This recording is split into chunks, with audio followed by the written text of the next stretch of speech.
하필 이 시기에 약간 머리 아플 수도 있는 소식이 나왔습니다. 현대차 노조가 새로운 노조 지부장을 뽑았는데 강성 중에 강성으로 분류되는 이종철 후보가 뽑힌 걸로 확인됐습니다. 그런데 또 공교롭게도 현대차에선 이 소식이 나오자마자 재택근무를 없애버렸다고 합니다. 그래서 현대차가 강성 노조에 맞불을 놨다 이런 식으로 보도가 되고 있는데 요즘 딱 어떤 시기인가요? FSD가 국내에 출시되고 현대차 그룹은 밤낮 없이 연구 개발에 매진해야 한다는 이야기가 나오잖아요. 그래서 이 강성 노조 지도부 선출이 앞으로 어떤 영향을 끼칠 건지 이런 걸 다뤄달라고 하는 분들이 있더라고요. 그래서 오늘은 왜 이종철 지부장이 강성으로 분류되는지, 그리고 이게 진짜 현대차의 연구 개발에 타격을 줄지 이런 얘기들을 해보려 합니다. 진짜 싸게 사고 싶다면 BPD 오토로 문의주세요.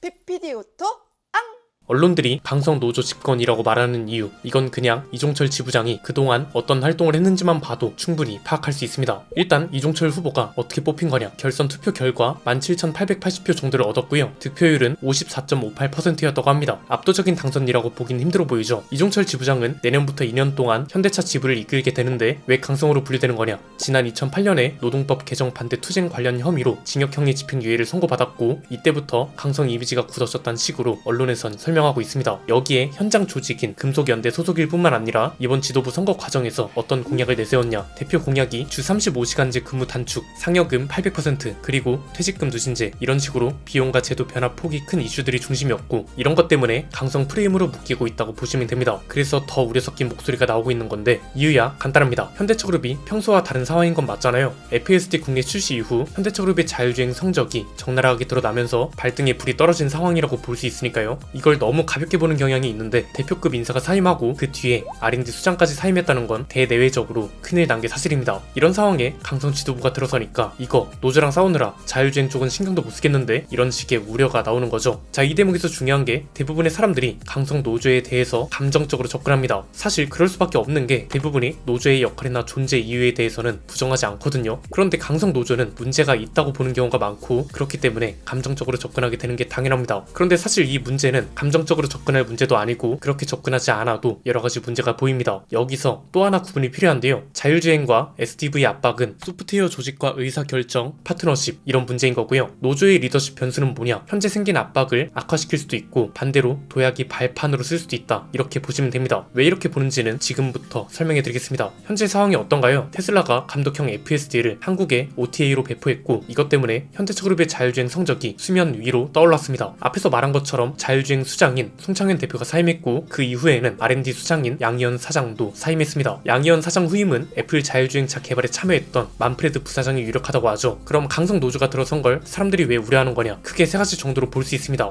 첫 번째는 파업 쟁의 리스크입니다. 사실 이게 가장 직접적일 겁니다. 파업으로 인한 생산 차질이 생겨요. 그럼 현금 흐름과 이익에 영향을 주게 됩니다. 이미 파업으로 인한 손실이 어느 정도인지는 많이 알려져 있잖아요. 부분 파업만 해도 손실이 최소 4천억이라는 보도도 있었죠. 이렇게 되면 생산 불확실성이 커집니다. 그럼 이 손실을 메꾸기 위해서 회사 입장에선 자금을 투입해야 합니다. 즉 지금 자금을 투입해서 나중에 회수하게 되는 투자, 여기에 해당되는 게 대규모 소프트웨어 인력과 데이터 학습 및 수집, 컴퓨팅 이런 것들인데 이런 투자가 후순위로 밀릴 수 있는 거죠. 왜? 기업은 실적 방어를 해야 하니까요. 만약 실적이 안 좋으면 이게 곧바로 언론 보도가 되면서 글로벌 경쟁력 악화라는 식으로 해석되거든요. 두 번째는 공약의 방향, 그리고 이로 인해 결정되는 투자 우선순위입니다. 노조의 공약 방향이 회사 입장에서 고정비 상승으로 판단된다, 이것도 투자 우선순위에 영향을 줍니다. 이건 너무 당연한 게 고정비가 올라가요. 그럼 투자금이 나중에 회수되는 쪽은 투자금을 바로 올리기가 어려워지죠. 여기에 지금 주 35시간제 근무 시간 단축 공약도 어떤 문제로 이어지냐, 만약 같은 생산량을 유지해야 돼요. 이런 상황에 근무 시간이 단축되면 채용도 더 해야 하고요. 교대 근무도 늘려야 하고 외주 생산도 늘려야 합니다. 유지를 못하게 되면 이것도 마찬가지로 실적 압박으로 이어지니까요. 세 번째는 기술 전환 충돌 가능성이 커진다는 겁니다. 이것도 간단합니다. SDV 시대가 되면 기존 차량들 생산 라인을 대대적으로 바꿔야 합니다. 그리고 생산 과정 자체도 많이 달라지기 때문에 자동화 공정도 늘어나겠죠. 그런데 이런 상황에 고용과 직무 안전성 논쟁이 커지고 이게 또 파업으로 이어지면 전환 속도가 늦어집니다. 여기에 자율주행은 중요한 게 뭔가요? 테슬라와 포티투단 영상을 비교만 해봐도 현장 검증과 데이터 수집, 그리고 현장 테스트가 얼마나 중요한지 알 수 있잖아요. 그런데 근무 유연성이 줄어들면 그만큼 공개 타이밍도 늦어지고 그에 따라 데이터 수집 시작도 늦어집니다. 이게 현대차만 문제인 게 아니라 협력사들도 이런 변화에 대응하려면 시간과 비용이 필요합니다. 그런데 납품 차질과 가동률 하락, 생산 축소 이런 게 반복되면 산업 전체의 문제로 퍼진다는 거죠. 한마디로 대한민국 자동차 산업 생태계 자체가 퇴보하는 일로 이어진다는 겁니다. 그런데 이런 중요한 시기에 회사는 가만히 있을까요? 더 강경하게 나올 겁니다. 가장 먼저 할 수 있는 게 R&D 예산을 확 늘려버리는 쪽으로 갈 수도 있습니다. 이미 그렇게 움직이고 있기도 합니다. 올해 투자 계획을 발표할 때 연구개발 쪽만 6조 7천억 규모로 발표했고요. 그룹 차원으로 보면 내년부터 2030년까지 125조 2천억 투자 계획을 내놨습니다. 여기서 R&D가 차지하는 게 38조 정도고 AI와 SDV, 로보틱스 이런 미래 사업 쪽이 50조 원 정도 됩니다. 즉 노조가 강경하게 나오면서 생산 쪽을 압박한다면 특단의 조치로 R&D 쪽은 더 늘려버릴 수도 있다는 거죠. 특히나 자율주행 쪽은 FSD 이후로 전략 재정비 쪽으로 방향을 틀었기 때문에 엔비디아 협력을 비롯한 외부 파트너십에도 더 투자할 수 있게 됩니다. 그런데 여기서 더 심각한 쪽으로 흘러간다면 인력 채용 대신 로봇으로 대체하는 계획도 키울 수 있습니다. 여기도 마냥 상상의 영역이 아닌 게 수년 내에 로봇을 수만 대 단위로 구매할 거라는 발표가 이미 있었고요. 여기에는 사족보행 로봇인 스폿 그리고 휴머노이드 아틀라스도 공장에 배치할 거라는 계획도 언급됐었거든요. 가장 이상적인 건 노동자들도 가장 합리적으로 품으면서 미래 산업을 선점하는 겁니다. 그런데 한쪽이 극단적으로 간다면 다른 한쪽도 계속 극단적으로 가다가 결국 중간이 없는 양극화로 가게 되는 거죠. 그럼 우리가 마냥 노조를 비난하기만 해야 하냐? 저는 여기서 더 중요한 건 오히려 긍정적인 방향을 알려주는 거라고 봅니다. 왜냐면 항상 말씀드렸잖아요. 어떤 사안을 비판하려면 그 사안에 대해 제대로 알고 나서 비판해야 하고 어떤 사람을 비판하려면 그 사람이 한 말을 그대로 인용해서 해야 한다고요. 이건 무슨 말이냐? 노조가 어떤 식으로 나아가야 하는지를 우리 모두 알고 있다. 그런데 나중에 가보니까 노조가 전혀 다른 방향으로 갔다. 그럼 우리는 뭐가 잘못됐는지를 알고 비판하는 게 되는 거라서 설득력이 더 커진다는 거죠. 강성 노조가 기회를 잡을 수 있는 방법도 있다는 게 중요한데 만약 이 방향대로 가서 성공한다면 이종철 지부장은 국민 영웅이 될 수 있다고 봅니다. 이것도 세 가지 정도로 나눌 수 있는데요. 첫 번째는 강성 노조의 강한 교섭력을 역으로 이용해버리는 겁니다. 무슨 말이냐? 임단협 때 임금을 올려달라고 하는 게 아니라 아예 이렇게 나와버리는 거죠. 지도부가 조합원들을 어떻게든 설득해서 성과 중심의 노조로 거듭나겠습니다. 대신 회사는 AI와 자율주행 R&D 투자에 더 집중해주고 우리는 그 전환에 대응할 수 있게 빠르게 움직이겠습니다. 이렇게 나온다고 생각해보세요. 이런 방향으로 산업 전환도 성공적으로 하고 생산 노조 성과도 좋았어요. 그런데 회사가 성과를 제대로 안 준다? 이건 비판의 화살이 회사 쪽으로 가게 되는 거죠. 두 번째는 내년 임단협에선 임금과 근로시간보다 투자와 성과로 프레임을 옮겨버리는 겁니다. 그냥 올해는 우리가 임금을 동결하는 대신 회사는 미래 산업 투자에 더 집중해달라. 이 정도만 나와도 여론은 달라질 수밖에 없습니다. 그리고 이 투자 기간 동안 노조는 임단협 이슈 같은 걸 최소화하겠다는 걸 약속해서 회사가 투자와 성과에 집중할 수 있게 한다는 식으로 역제안을 하고 대신 우리의 노력이 성과로 증명되면 그에 대한 보상만 제대로 해달라 해도 된다는 거죠. 세 번째는 이런 성과 관리를 회사의 역으로 요구하는 겁니다. 성과가 없다고 노조한테 뭐라 하지 말고 차라리 회사가 성과를 투명하게 관리해달라고 하는 거죠. 모든 회사가 성과 관리를 합니다. 공장 가동률부터 해서 불량률은 어느 정도였는지, 공장 가동 효율은 또 어느 정도였는지, 몇 공장에 어느 라인이 가장 좋았는지, 그리고 이런 효율과 성과가 회사 매출에는 어떤 긍정적인 영향을 줬는지 이 정도는 충분히 산출이 가능하고요. 이걸 노조에서 역으로 제안한다면 보상을 위해서라도 열심히 해야 한다는 명분이 생깁니다. 그리고 이건 내부 일자리 전환 설계에도 영향을 줍니다. 자동화 반대를 무조건 추구하는 게 아니라 성과 좋은 노조를 무조건 로봇으로 전환하면 안 된다는 쪽으로 반격할 수 있게 만들어야 한다는 겁니다. 사실 이게 안 된다면 노조는 앞으로 여론 전환이 거의 불가능하다고 봐야 합니다. 지난번 영상에서도 이야기했지만 노조가 진짜 진심이라면 가장 먼저 여론 전환부터 힘쓸 거라고 했죠. 노조는 사실 마음만 먹으면 여론과 민심을 충분히 돌릴 수 있습니다. 노조 임단을 하면 어떤 게 떠오르시나요? 자녀 입학 졸업 축하금, 임금은 무조건 올려주고 성과금은 수백 % 이런 겁니다. 그래서 터무니없는 요구하는 강성 노조라는 식으로 언론에서 다뤄집니다. 왜냐면 우리나라 노조 임단협은 언론에서 거의 생중계처럼 다뤄지니까요. 그런데 사실 뜯어놓고 보면 자녀 입학 졸업 축하금 같이 터무니없는 것들은 처음 제안할 때만 언급되고 실제 최종 협상안에서는 빠지는 경우가 대부분이었습니다. 그럼 왜 이런 말도 안 되는 걸 처음부터 제안하는 거냐? 일종의 협상 기술인 거죠. 우리도 어떤 거래를 할 때 5,000원 정도에 팔 생각이면 상대방이 깎아달라고 할 걸 감안해서 6,000원으로 부르고 깎아달라 하면 5,000원에 맞추잖아요. 노조의 요구안도 마찬가지란 건데 이미 노조도 이걸 압니다.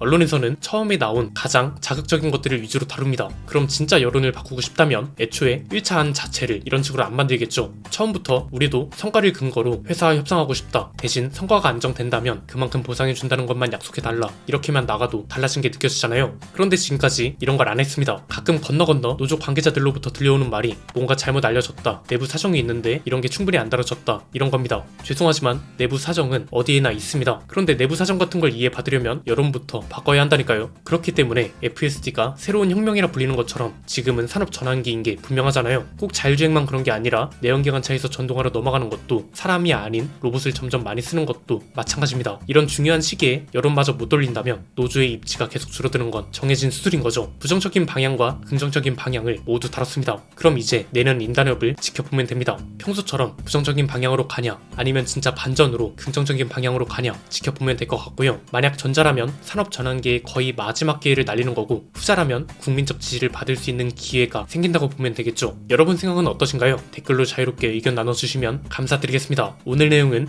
여기까지입니다. 내용이 유익하셨다면 구독과 좋아요, 알림 설정 부탁드립니다. 지금까지 저는 안피디였습니다. 감사합니다.